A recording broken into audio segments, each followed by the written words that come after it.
नमस्कार दोस्तों, मैं चंदन कुमार। बताइए आप सभी लोग कैसे हैं। मैं उम्मीद करके चलता हूं कि आप सब अच्छे होंगे और वीडियो को एंजॉय करते हुए देखने की प्रयास करेंगे। चलिए, बहरहाल मैं अपनी कहानी को वापस रीस्टार्ट करता हूं, लेकिन सबसे पहले एक चीज़ बता देता हूं कि मैंने लास्ट क्लास में क्या चीज़ आपको सिखाया था। हम जो चैप्टर अध्ययन कर रहे थे वो वृत्तीय गति के बारे में स्टडी कर रहे थे। वृत्तीय गति का डेफिनेशन तो मैंने बता कर थक गया आपको। कोई वस्तु जब वृत्ताकार पथ पर घूमने लगती है तो वृत्ताकार पथ पर पोजीशन में चेंज होने की वजह से उसकी गति वृत्तीय गति कहलाता। लास्ट दिनों में पढ़ रहा था वृत्तीय गति में कौन सी बात, उसकी चर्चा एक बार फिर से कर लेते हैं। देखिएगा जरा, हम शायद AC/AT का कैलकुलेशन कर रहे थे, जिसमें बताए थे कि AT होता था वो AT क्या होता था, स्पर्श रेखीय त्वरण, जो वृत्तीय गति में चाल को बढ़ाता है या फिर घटाता है। माने चाल को बढ़ाने और घटाने का कारक कौन सी है, स्पर्श रेखीय त्वरण। और वेग के डायरेक्शन को कौन बदलता था, वो था अभिकेंद्रीय त्वरण। आज हम एक नए टॉपिक की चर्चा करेंगे वृत्तीय गति में, वो पढ़ेंगे एक्चुअली में, उसका नाम है actually dynamics of circular motion. तो टॉपिक लिखिएगा डायनामिक्स।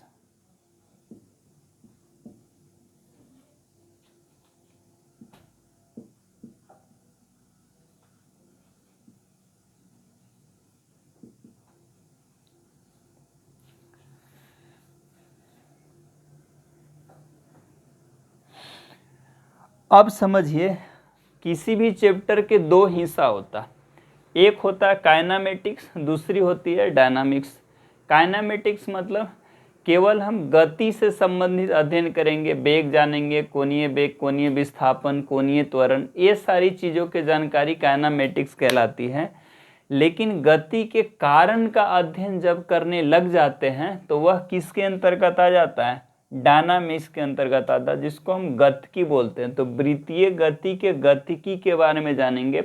मतलब क्या कि कोई वस्तु यदि वृत्तीय पथ पर चलती है ना, तो उस पर कौन कौन सी फोर्सेज लगता है, उन फोर्सेज को हम कैसे कैलकुलेट करेंगे, वो चीज़ जानने की कोशिश करेंगे। जैसे फॉर एग्जांपल देखो, एक एग्जांपल के तौर पर मैं आपको डायग्राम के तौर पर दिखाने का कोशिश करता हूँ।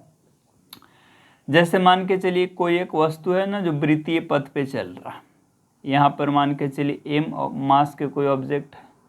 तो इसमें पूछा जाता है कि देखो भाई, जब वस्तु वृत्तीय पथ पे चल रहा है, m मास की वस्तु जो एक रस्सी से लटकाया हुआ है, तो पूछा जाएगा कि रस्सी में कितना बल लगेगा। रस्सी में आप टेंशन को कैलकुलेट करो, तो इसका मतलब इस जब अलग अलग पोजीशन पे ऑब्जेक्ट चला जाए, यहाँ पर तो अलग होगा कुछ ना कुछ टेंशन, यहाँ पर कुछ ना कुछ अलग बल लगेगा, और जो ऑब्जेक्ट यहाँ पर पहुँच जाएगा तो कुछ ना कुछ अलग बल लगेगा। इसी तरह अलग अलग पॉइंट पर अलग अलग बल लगेगा, और इसी बल के कारण वस्तु तो अपने वृत्तीय पथ पर घूम रहा है। तो डायनामिक्स में एक्चुअली बल का ही अध्ययन करते हैं कि देखते हैं कि कौन कौन सी बल और उसका मैग्नीट्यूड क्या आता, उसकी जानकारी अपन लेते हैं आसानी तरीकों से। तो चलिए इसको मिटाकर हम ये जानने की कोशिश करेंगे कि बल का कैलकुलेशन कैसे करेंगे या डायनामिक्स को हम कैसे सोल्व करते हैं। 2-4 स्टेप बताऊंगा। यदि इस स्टेप को आप बिल्कुल ईजिली तरीक़ों से माइंड में मेकअप करके रखेंगे तो सवाल सोल्व करना बहुत ही आसान हो जाता है। चलिए,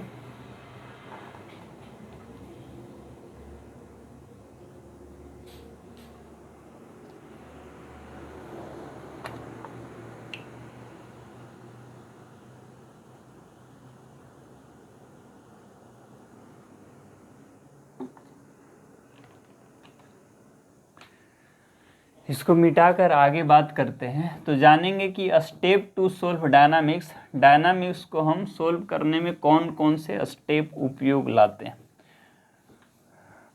तो लिखेंगे step to solve dynamics of circular motion.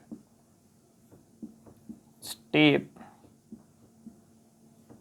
To solve dynamics of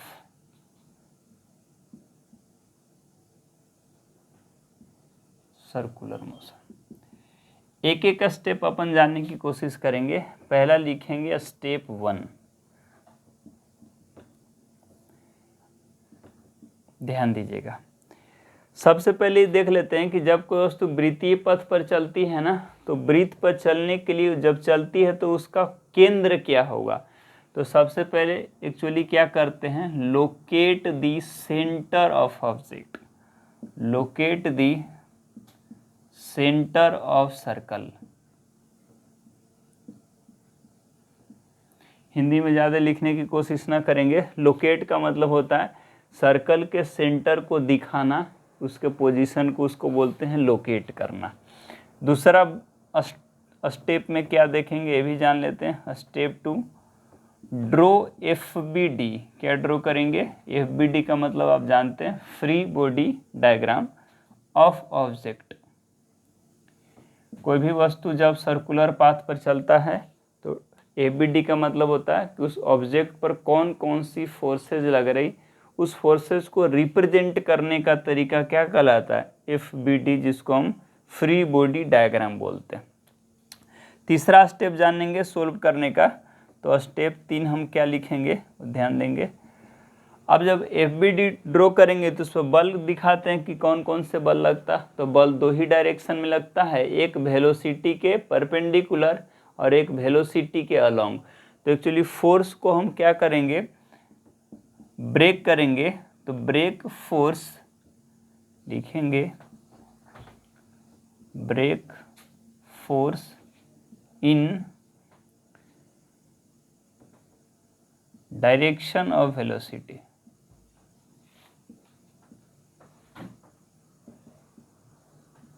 and perpendicular to velocity.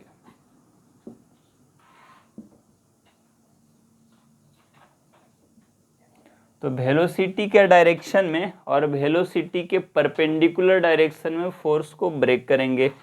ध्यान दीजिएगा, ई रहा वेलोसिटी कुछ इस डायरेक्शन में, तो वेलोसिटी के जो परपेंडिकुलर डायरेक्शन में फोर्स लगता है उस फोर्स का नाम देते हैं सेंट्रीपिटल फोर्स। और वेलोसिटी के अलोंग जो फोर्स लगता है उसको क्या नाम देते हैं हम, टेंजेंशियल फोर्स।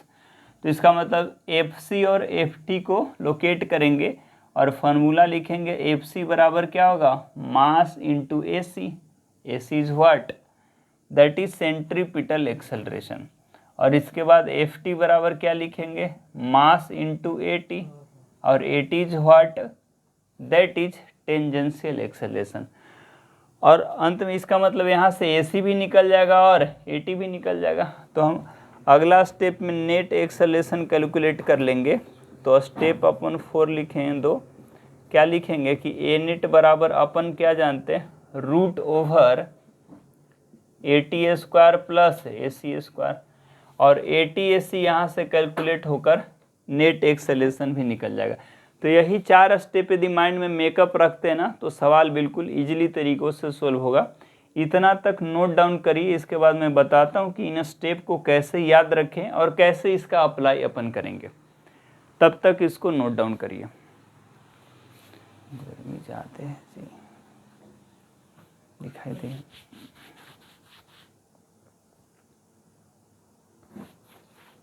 रुकी नहीं। चलिए, तो इसको मेरे ख्याल से आप लिख लिए होंगे, मिटाता हूँ बहरहाल। अच्छा, इसका अप्लाई करके देखते हैं कि इसका अप्लाई कैसे करेंगे। एक एक स्टेप फिर से दोहरा देता हूँ और फिर बताता हूँ कि इसको कैसे हम यूज करके सवाल को सोल्व करेंगे। तो क्या था पहला स्टेप, आप सिंपल क्या करोगे, केंद्र को दिखाओगे जिस पर कोई वस्तु घूम रहा होगा जिस वृत्तीय पथ पर। पहला उस ऑब्जेक्ट का FBD ड्रॉ करेंगे, देखेंगे कि कौन कौन सी बल लग रहा है। और बल दो डायरेक्शन में लगेगा, एक वेलोसिटी के परपेंडिकुलर, एक वेलोसिटी के अलोंग।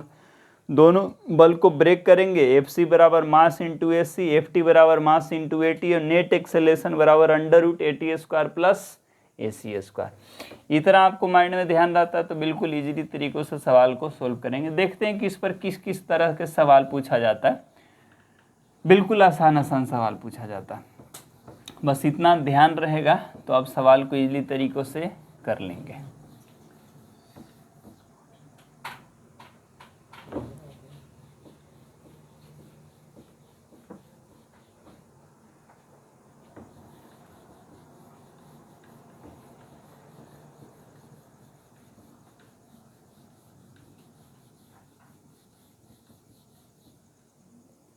चलिए जी, तो देखते हैं एक सवाल करके अपन देखते हैं किस तरह के सवाल पूछा जाएगा।